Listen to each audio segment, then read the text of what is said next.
အဲ့ပြဿနာတွေအားလုံးရဲ့ဖြေကိုဒီနေ့ပြပြပြပါမယ်။ဘာလို့ဆိုတော့အခုဒီ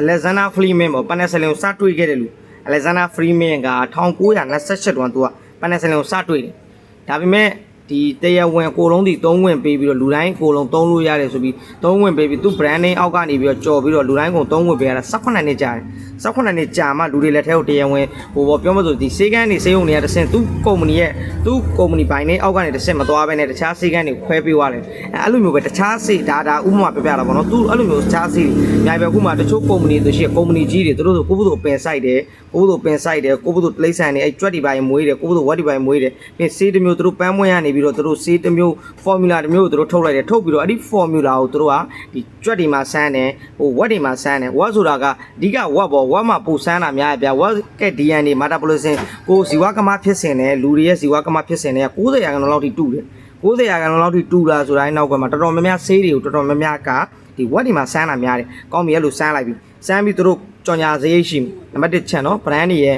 ပြဿနာအဓိကတော့သူတို့ကြော်ညာဈေးရှိမယ်ပြီးတော့သူတို့ဒီတိတ်ပံမရရှင်တွေကိုသူတို့ပတ်စံပေးရတဲ့ပတ်စံအမောင်းတစ်ခုရှိတယ်ပြီးတော့သူတို့ marketing ဆင်းရတယ်marketing သူတို့ဒီဆေးကိုလူတွေကိုလုံးသုံးအောင် the worldwide ပေါ့ worldwide ကိုလုံးသုံးအောင်လို့တော့သူတို့ marketing ဆင်းရတယ်အဲ့ဒီဈေးအိတ်တွေကိုလုံးခြုံငုံပြီးသွားမှာသူတို့ကဆေးတစ်မျိုးကိုသူတို့ကဈေးကွက်ထဲမှာတင်ပြီးရောင်းတာရောင်းတယ်အဲ့ဒီရောင်းတာရဲ့နောက်ကွယ်မှာပုံမှန်ဆေးဒီလိုသူတို့အာနိသင်တူဆေးတစ်မျိုးကတကက်ကို900 1000ပဲဖြစ်နေတဲ့အချိန်မှာ brand ဆေးကတကက်ကို8000 9000လောက်ဖြစ်တယ်ဘာလို့ဖြစ်တာလဲအကြောင်းအရာဒါပဲအဲ့သူဆေးအဲ့လိုတုံးပြီးတော့နောက်ကွယ်မှာပေါ့သူဒီအောင်ရောင်းနေသူကဒီတရားဝင်အစိုးရကို18နှစ်လောက်ပြည့်ပြီဆိုတာနဲ့တရားဝင်သူတို့ကအစိုးရနေပြီးတော့သူတို့ပေါ့ဒ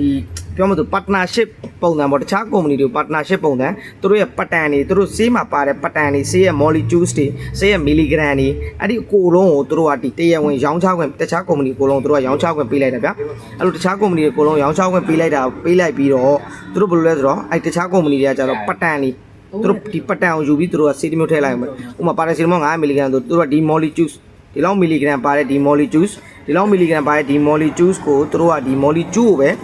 milligram နဲ့ထုတ်ကြတာအဲ့ဒီပုံမှာသူတို့ကပြောမှဆိုပြအောင် copy လူပြလိုက်အောင်ပဲ copy ကူးလိုက်အောင်ပဲဗျာပြောမှဆိုမိတ်ထုတ်ကူးလိုက်အောင်ပဲဒီတိုင်းဘာမှအစ်စ်အစမ်းဘာမှထပ်ထွင်စရာမလိုတော့ marketing ထပ်ဆင်းစရာမလိုတော့ဘာမှပေါ့ဟိုပါပေါ့ဘယ်လိုပြောမလဲနေဟိုရှုပ်ထွေးမှုတွေသူတို့ကမရှိအရင်ရှင်းလင်းပဲဒီ pattern ယူတယ် copy ကူးတယ်ဒီ pattern တိုင်းဆေးထုတ်လိုက်တယ်အဲ့ဒီပုံမှာသူတို့တော့ကအဆင်းရ1 2 3 4 5မရှိတော့ဘူး1ပဲ1ဆေး copy ကူးတယ်သူ့ရဲ့ milligram အဲ့ဒီ milligram ရှိလုံပြီးသားဆေးကိုတန်းပြီးဈေးကွက်တော့ရောင်းလို့မရဘူး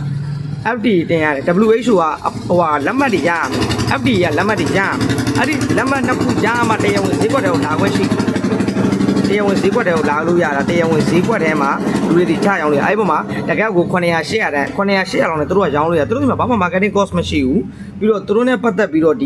ကြော်ညာကဒီတက်ခွဲကန်းကုန်ကြစိတ်မာတွေဘာမှသူတို့ကောင်းနေထဲတယ်ဒီ molecules ဒီ formula တခုပဲသူတို့ကယူပြီးဒီ formula အတိုင်းပဲဒီ formula ကိုထုတ်လိုက်တယ်သူတို့လိုချင်တာအဝါရောင်နဲ့ထုတ်လိုက်တယ်တချို့စေလုံးဆိုဖြူအောင်နဲ့ company original သူတို့ပြောမှဆို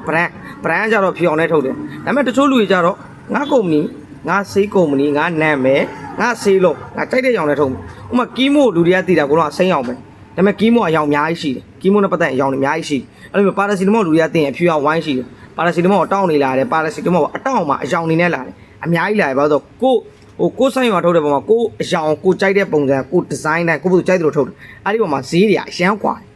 အဲ့ဒါကြောင့်နော်ဈေးအာနိသင်တူတယ်ဆိုရင်ကျွန်တော်ပြောချင်တဲ့သဘောကမီလီဂရမ်ပေါ့အဓိကဈေးတစ်ခုမှာအရေးကြီးတာကဒီမီလီဂရမ်ရဲ့အရှိမှာ chemical name ရှိမီလီဂရမ်ရဲ့အရှိမှာပေါ့ chemical name ရှိတယ်အဲ့ဒီ chemical name တူရင်တောက်လို့ရတယ်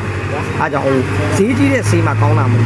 ်တချို့ဆိုရင်ဒီ brand ပေါ့ပြောမှဆိုဒီအခု covid ကာလပြီးတဲ့နောက်ပိုင်းမှာဒီအဲ့ generic medicine တွေအရန်ဝင်များလာတယ်အရန်ဝင်များလာဆိုတော့ဟိုတော့ဒီတပုံစံနဲ့ဘိုင်းနေ brand ပစ္စည်းတွေဝယ်ရခက်ခဲတာတွေတချို့အခြေအနေတွေကြောင့်ပေါ့မျိုးသောအခြေအနေတွေကြောင့်လာဖို့တိုင်ပတ်တဲ့အချိန်မှာဒီမှာကျွန်တော်တို့ generic medicine တွေကိုကျွန်တော်တို့အများကြီးဝယ်သုံးနေရတယ်ဝယ်သုံးမှလည်းအခုတချို့ဆိုရင်နှလုံးဆေးတွေပါတယ်ဆိုရင်ကျွန်တော်ပစ္စည်းပြတ်တာရှိပစ္စည်းပြတ်တာဆိုရင်ကျွန်တော်တို့ဒီမှာအလားတူတွေရှိအာနိသင်တူတာပေါ့ဒီမီလီဂရမ်တော့ trimethazine 20 mg ပဲဒါပေမဲ့ကျွန်တော်မီတာဇင်နာမည်နဲ့လာရအခုနောက်ပိုင်းတခြား company နာမည်တွေအများကြီးလာတယ်အဲ့လိုမျိုးမီလီဂရမ်တူတူပဲဗျာဆေးပေါင်တာတူတူပဲတောက်လို့ရတယ်